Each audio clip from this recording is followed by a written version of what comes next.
अभी हमारे साथ भागलपुर यूनिवर्सिटी के pro vice chancellor Ramesh Kumar ji हैं। इनसे हम लोग कुछ जानने का प्रयास करेंगे कि आखिर बिहार के यूनिवर्सिटियों का सेशन समय पे क्यों नहीं चल रहा है। हालांकि ये बिहार के सभी यूनिवर्सिटियों के सेशन के बारे में जवाब नहीं देंगे, इनकी भी लिमिटेशंस है। ये भागलपुर के ऊपर जवाब दे सकते हैं और उसी के बारे में हम लोग जानने का प्रयास करेंगे। पहला सवाल ये है कि भागलपुर यूनिवर्सिटी का भी सेशन जो है वो समय पे कंप्लीट नहीं हो रहा है और अनेकों तरीके का अनियमितता का आरोप लग रहा है। तो यूनिवर्सिटी का सेशन समय पे कैसे कंप्लीट होगा? भागलपुर का सेशन जो हमारे बिहार के जितने विश्वविद्यालय हैं तो उसके रिस्पेक्ट में हम ठीक हैं। मैंने मेरा सेशन 21 कंप्लीट है अंडर ग्रेजुएट। 22 का हम कोशिश कर रहे हैं कि इस साल हम कंप्लीट कर लें दिसंबर तक। कहिएगा कि लेट क्यों हुआ, बहुत सारी चीज़ें हैं जिसको कह नहीं सकते हैं, लेकिन बीच में आपको पता होगा कोरोना था।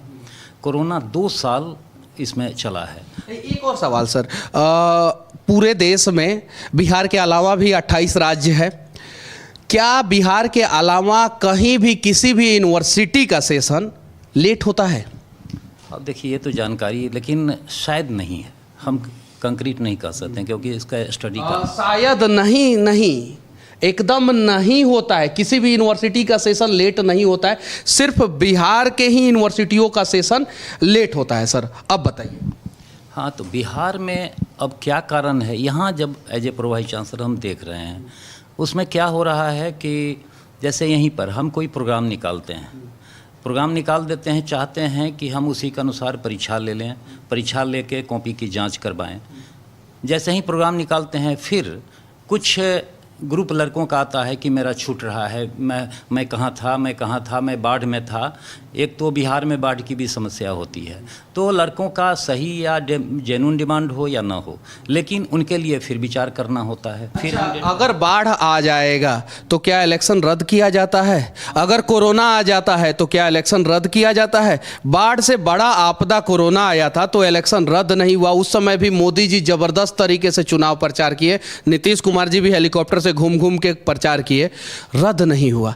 लेकिन ये सेशन क्यों ऐसा? बताते हैं, हम जहाँ सेंटर देते हैं उसमें से कुछ कॉलेज ऐसे हैं जहाँ पर जब बीच में ये बाढ़ आई थी, सबसे ज़्यादा बाढ़ जो है ब्रह्मपुत्रा नदी के वजह से जो है असम में भी आता है, उत्तर प्रदेश में भी बाढ़ आता है, तो वहाँ की भी यूनिवर्सिटियों का सेशन लेट होना चाहिए सर। वहाँ का तो नहीं कर सकते हैं, लेकिन यहाँ पर हमने खुद किया है कि मेरा अगर 22 कॉलेज में सेंटर है और पिछले बाढ़ में 6-7 कॉलेज में पानी घुस गया तो वो लड़का कम नहीं है, वहाँ सेंटर हमने 1200 का दिया है, 1000 का दिया है।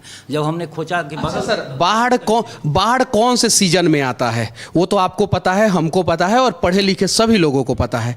तो अगर ऐसा है तो हम लोग अप्रैल में एक एग्जाम कर ले, एक एग्जाम नवंबर में कर ले। कोशिश कर रहे हैं हम लोग। एग्ज़ाम का ये एकेडमिक कैलेंडर का अर्थ होता है कि एडमिशन रजिस्ट्रेशन से लेके एग्ज़ाम तक को हम हर साल एकदम घोषित कर दें। जिस तरह से आपका होता है इंटरमीडिएट का, जिस तरह से होता है मेडिकल इंजीनियरिंग IIT का, उसमें डेट फिक्स रहता है कि कब एग्ज़ाम होगा, कब रिजल्ट निकलेगा।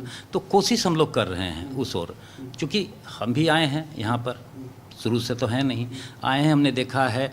बीच में जिस समय हम आए 20 में वो शुद्ध कोरोना काल था, उस समय में कुछ नहीं चल रहा था, न पढ़ाई चल रही थी और ये ऑनलाइन पढ़ाई चल रही थी और परीक्षाएं बंद थी। तो क्या हम लोग उम्मीद करें, भागलपुर यूनिवर्सिटी में पढ़ने वाले बच्चे उम्मीद करें कि अब उनका भविष्य जो है इस यूनिवर्सिटी में बर्बाद नहीं होगा? नहीं, हम जहाँ तक मेरी बात है, जो pro vice chancellor, I am responsible for the under graduate examination. उसके लिए हम पूरी कोशिश कर रहे हैं कि जो परीक्षाएं हों, एडमिशन हो, पहले तो एडमिशन है हम टाइम पर लें, तो वो तो कोशिश करते हैं और इस बार भी हमने टाइम पर लिया है। परीक्षा भी टाइम पर हो जाए।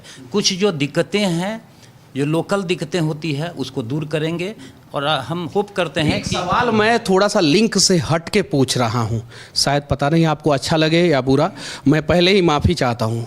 ऐसा कहा जाता है कि बिहार में युवाओं को बर्बाद होने के लिए दिल लगाने की ज़रूरत नहीं है। बिहार के किसी भी यूनिवर्सिटी में वो एडमिशन ले लें, अपने आप वो बर्बाद हो जाएंगे।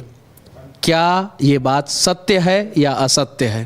जब हम रिजल्ट नहीं टाइम पर देंगे, मान लीजिए कोई लड़का एग्जामिनी के रूप में यूपीएससी में बैठ गया।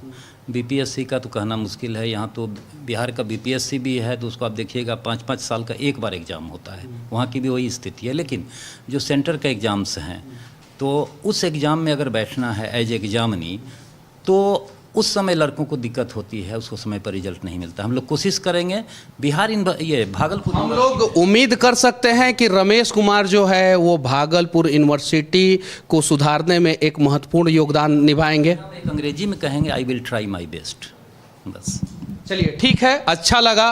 पिछली बार बहुत हॉट टॉक हुआ था, बहुत सारे मुद्दों पे बातचीत नहीं हुई थी। उम्मीद है कि इस बार बिहार में नया सवेरा होगा। उम्मीद है कि भागलपुर यूनिवर्सिटी में पढ़ने वाले बच्चों के भविष्य का नया सवेरा होगा। उम्मीद है कि भागलपुर यूनिवर्सिटी को ये सभी लोग जो है मिलके बदलेंगे, क्योंकि यूनिवर्सिटी से ही किसी भी राज्य का भविष्य का निर्धारण होता है। अगर यूनिवर्सिटी किसी राज्य का सही नहीं हो और वहाँ पे बच्चों का, युवाओं का भविष्य बर्बाद किया जाए तो किसी भी राज्य का भविष्य नहीं बन सकता है। तो आप लोगों के ऊपर बहुत बड़ी जिम्मेवारी है। उम्मीद है कि आप लोग उस जिम्मेवारी का निर्वाह करते हुए बिहार को बचाने का, बिहार के युवाओं के भविष्य को बचाने का प्रयास करेंगे सर।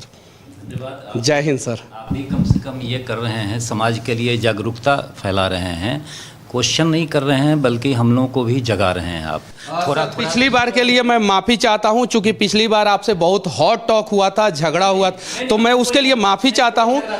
लेकिन सर मैं बताता हूं सर, आप लोगों का के प्रति हमारे भी दिल में बहुत जगह है, चूंकि हमें भी किसी गुरु ने पढ़ाया है तभी मैं इस मुकाम तक पहुंचा हूं। लेकिन क्या करें सर, कुछ चीज़ें हैं जो बदलना होता है। एक बात और कहते हैं, जब भी आदमी को गुस्सा आता है, कुछ हॉट टॉक होता है, वो आदमी ईमानदार होता है, बस। Thank you sir. और